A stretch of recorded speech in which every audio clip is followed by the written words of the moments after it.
बिस्मिल्लाहिर्रहमानिर्रहीम। नाज़रीन अस्सलाम वालेकुम, मैं हूं इमरान वसीम। नाज़रीन, इस प्रोग्राम में एक तो आपको ये बताएंगे कि हुकूमत का 3 ऑप्शन वाला अल्टीमेटम क्या है, डेडलॉक क्या है, किस वजह से डेडलॉक है और किन फोर्सेस के माबैन डेडलॉक है। एक तो इस खबर की डिटेल आपके साथ हम शेयर करेंगे। दूसरी खबर, पाकिस्तान तहरीक इंसाफ की 3 अहम शख्सियात के माबैन शदीद लड़ाई, और एक चौथी शख्सियत भी इस लड़ाई में कूद पड़ी है। तो ये लड़ाई किन 3 शख्सियात में है और इस लड़ाई में कूदने वाली चौथी शख्सियत कौन है, इस पर भी हम बात करेंगे। तफसीलात आपके साथ हम शेयर करेंगे। वज़ीर दिफा ख्वाजा आसिफ ने लबकुशाई की है। वज़ीर दिफा ख्वाजा आसिफ जो पिछले चंद दिनों से खामोश चले आ रहे थे, उन्होंने अपनी खामोशी को तोड़ दिया है। ख्वाजा आसिफ साहब क्या कहते हैं, इस पर भी हम बात करेंगे। और 2 सहाफ़ियों से मुतल्लिक़ भी एक बड़ी अहम खबर है, उसकी तफसीलात भी वीडियो लॉग में आपके साथ हम शेयर करेंगे। और कुछ और भी अहम हैपनिंग्स हुई हैं, उन डेवलपमेंट्स की तफसीलात भी आप नाज़रीन के साथ डिस्कस करेंगे। तो पहली खबर से गुफ्तगू का आगाज़ करते हैं। आज 9 अगस्त है और आप देखने वालों को अगर याद हो तो आज के दिन जो इमरान खान के ख़िलाफ़ तोशाखाना 2 का जो मुकदमा है, उसकी अडयाला जेल में समाअत होना थी। और आखिरी समाअत पे जो इमरान खान की लीगल टीम है, उनकी तरफ से जो गवाह थे, उन पे जुज़वी जिरा को मुकम्मल करने के लिए आज तक की मोहलत मांगी गई थी। तो आज इमरान खान साहब की लीगल टीम ने दलाइल देने थे, जिरा को मुकम्मल करना था, लेकिन केस की समाअत को मुलतवी कर दिया गया है, कैंसिल कर दिया गया है। अब अगली तारीख़ क्या होगी, ये आज जो जुडिशल कम्प्लेक्स है इस्लामाबाद का, वहाँ पर जो खालिद यूसुफ चौधरी हैं, इमरान खान साहब की लीगल टीम का हिस्सा, वो जाएंगे और तोशाखाना 2 केस की अगली तारीख़ जो है वो जज साहब की तरफ से दी जाएगी।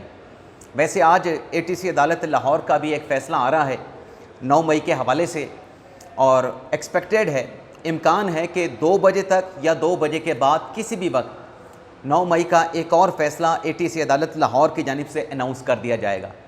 उस फ़ैसले पे अगले वीडियो लॉग में जो भी तफसीलात होंगी वो आपकी खिदमत में पेश करेंगे।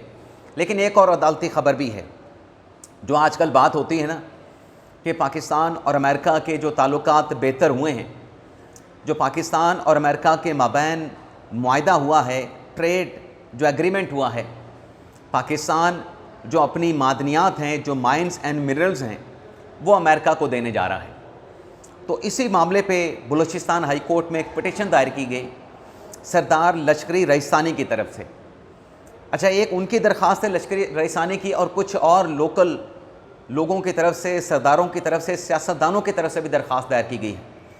बलूचिस्तान हाई कोर्ट के चीफ जस्टिस रोज़ी ख़ान की सरबराही में 2 रुकनी बेंच ने ये जितनी भी दरख्वास्तें आई हैं माइंस और मिनरल से मुतल्लिक़ कि ये ना निकाली जाएँ, ये आवाम के मफाद के ख़िलाफ़ है, कि मुआहदा ना किया जाए, तो इस पर बलूचिस्तान हाई कोर्ट ने इन तमाम दरख्वास्तों को यकजा करने का और यकजा करके सुनने का फ़ैसला किया है। ना सिर्फ दरख्वास्तों को काबिल समाअत करार दिया गया है, बल्कि 2 हफ्तों के लिए अदालत की जानिब से नोटिस जारी करके वफाकी और सूबाई हुकूमत को तलब कर लिया गया है। वफाकी और सूबाई हुकूमत से जवाब भी तलब कर लिया गया है। अब नाज़रीन, ये बताएं कि अल्लाह ताला ने जो ख़जाने पाकिस्तान को दिए हैं, जो पहाड़ों में दफन हैं, जो ज़मीन में दफन हैं, क्या ये सारी ज़िंदगी ख़जाने ऐसे ही पहाड़ों और ज़मीनों में दफन रहेंगे? ये तो पाकिस्तान की खुशहाली का सामान है। आप सऊदी अरब को देख लें, आप मुत्तहिदा अरब अमारात को देख लें, कतर को देख लें, ओमान को देख लें। जिन ममालिक के पास भी मादनियात हैं, उन्होंने जब भी दुनिया के साथ मुआहदे किए हैं, उन मादनियात को निकाला है, चाहे वो पेट्रोलियम मसनूआत की सूरत में थे, चाहे वो सोना तांबे के सूरत में थे, चाहे किसी और शक्ल में थे। उन मादनियात को निकाल के जो इन्वेस्टमेंट वहाँ पे की गई, उन मादनियात को रिफ़ाइन करने के लिए, निकालने के लिए आज उन ममालिक में देखें खुशहाली है।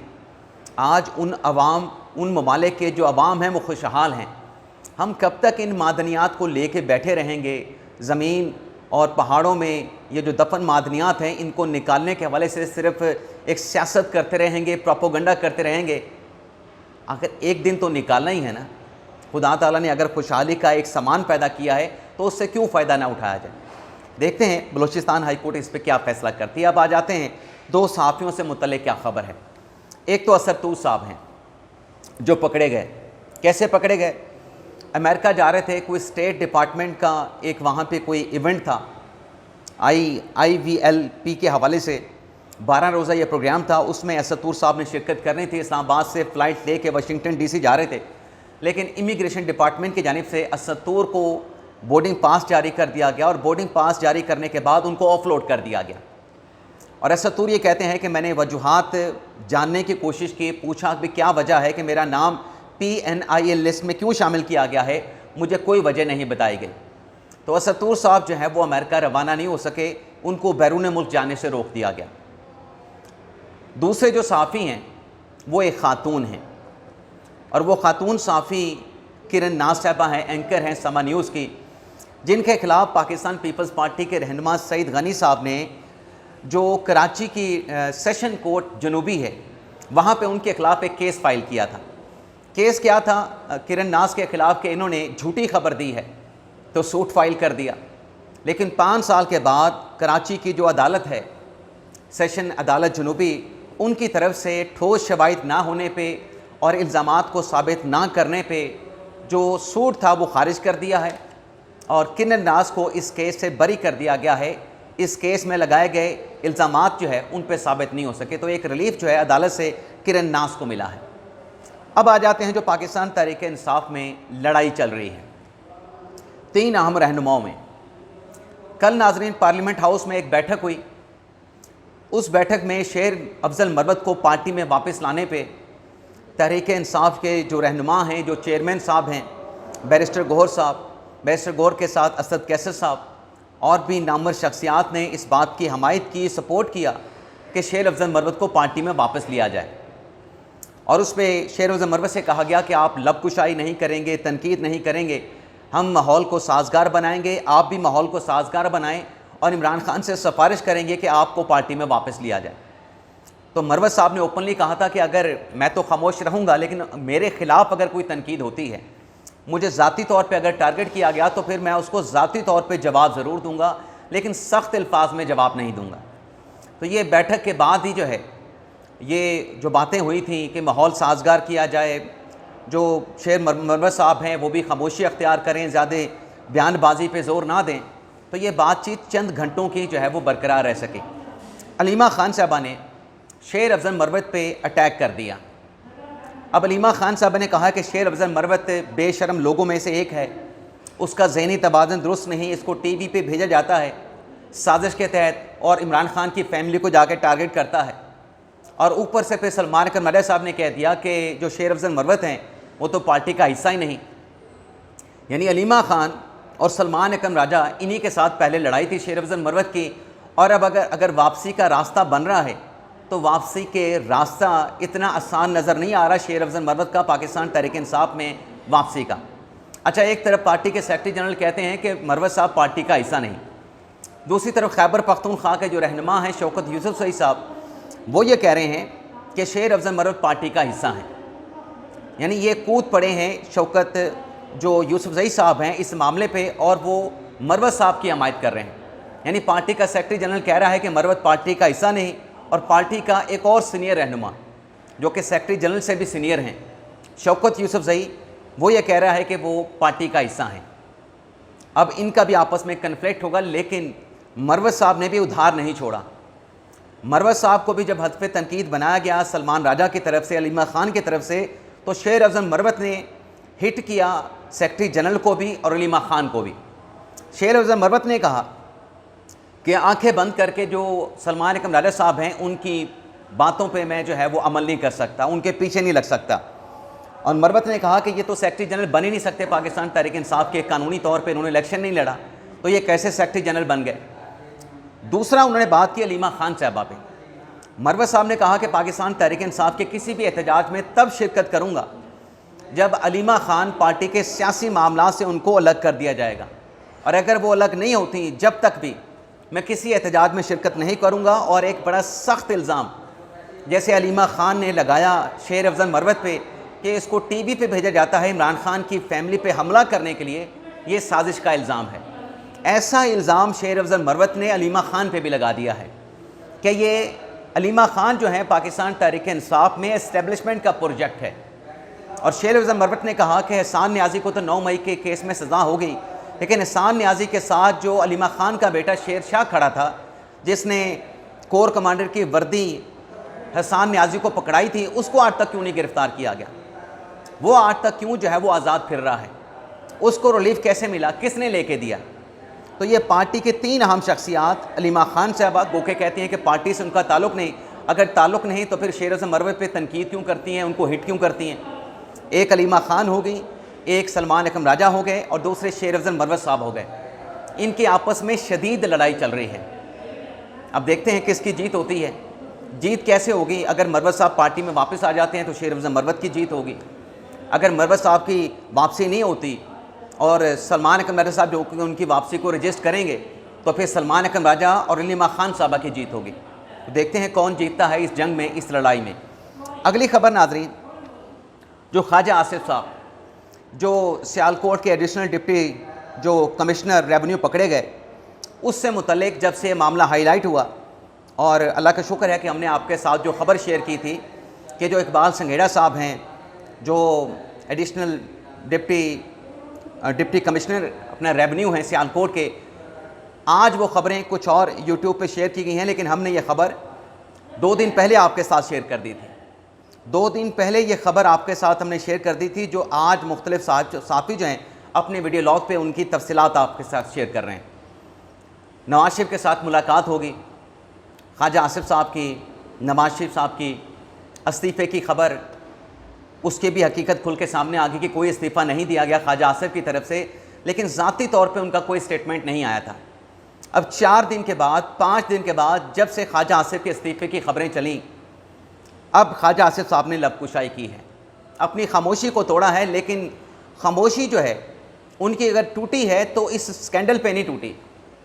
ख्वाजा आसिफ साहब ने एक ट्वीट किया है जिसमें ख्वाजा आसिफ साहब का ये कहना है कि सदर ट्रंप का अज़रबाईजान और आर्मीनिया में अमन का मुआहदा करवाने में किरदार काबिल तहसीन है। यानी सदर ट्रंप ने जो जंग रुकवाई है अज़रबाईजान और आर्मीनिया के दरमियान, उस इकदाम को, डोनाल्ड ट्रंप के उस इकदाम को काबिल तहसीन करार दिया है। इस पर उन्होंने लबकुशाई की। और ख्वाजा आसिफ साहब कहते हैं कि रूस और यूक्रेन में सुलह का सदर ट्रंप की तरफ से इंदिया मिल रहा है। इससे पहले पाकिस्तान और भारत में जंगबंदी सदर ट्रंप की कोशिशों से मुमकिन हुई। अमरीकी सदर रूस के साथ भी ताल्लुकात की बेहतरी का इंदिया दे रहे हैं। सदर ट्रंप की अमन के लिए ये कामयाब कोशिशें तारीख़ी अहमियत और इंसानियत की खिदमत है। उम्मीद है कि सदर ट्रंप अपने तारीख़ी किरदार फ़लस्तीन में अमन और 2 रियासती हल के लिए भी अदा करेंगे। गज़ा में कत्लेआम का निशाना और नहते फ़लस्तीन भी उनकी पायदार अमन के लिए मदाखलत के मुंतज़र हैं। इंसानियत सेहूनी मज़ालम और फ़लस्तीन नस्लकुशी के ख़ात्मे के मुंतज़र है। तारीख़ इनको ताअब्द याद रखेगी। यानी जो जंग बंदी आर्मीनिया और अज़रबाईजान के दरमियान करवाई है उसको लायक तहसीन करार दिया है। लेकिन गज़ा के मामले पर भी ख्वाजा आसिफ ने कहा है कि सदर ट्रंप को यही किरदार अदा करना चाहिए, अमन का किरदार अदा करना चाहिए। और अगर वो ऐसा करते हैं कि दुनिया मुंतज़र भी है कि गज़ा के मामले पे भी वो ऐसा ही किरदार अदा करें, अगर वो ऐसा किरदार अदा करते हैं तो दुनिया जो है उन्हें हमेशा याद रखेगी। अब नाज़रीन आ जाते हैं जो हमारी अगली ख़बर है कि अल्टीमेटम क्या है, 3 ऑप्शंस क्या हैं और डेडलॉक का क्या मामला है। नाज़रीन बाजोड़ से मुतल्लिक कि वहाँ पे जो तालिबान हैं उनको निकाला जाए, जो तहरीक तालिबान हैं उनको बाजोड़ से या तो वो नकल मकानी कर जाएँ किसी और जगह पे, या फिर वो वापस अफ़गानिस्तान चले जाएँ। इस पे जो इलाकाई मकामी जो माहिदीन थे उनके साथ मुज़ाकरात चल रहे थे।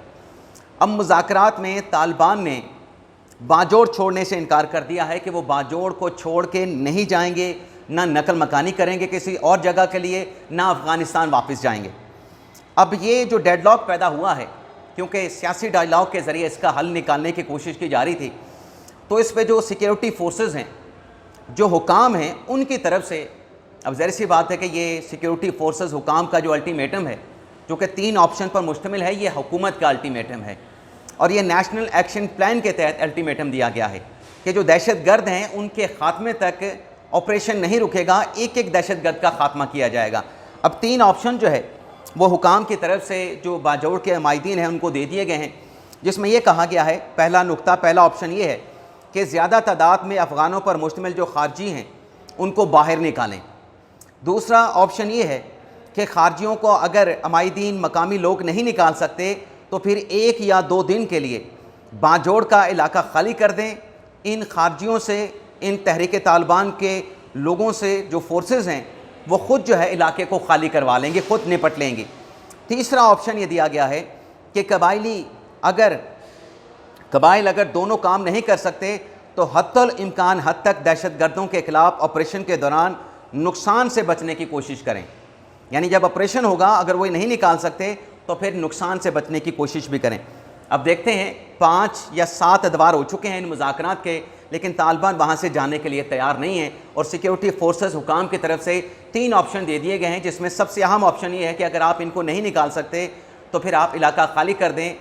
फोर्सेस जो है ये काम फिर तालिबान को यहाँ से निकालने के लिए काम खुद कर लेंगे। इजाज़त चाहते नाज़रीन, अल्लाह।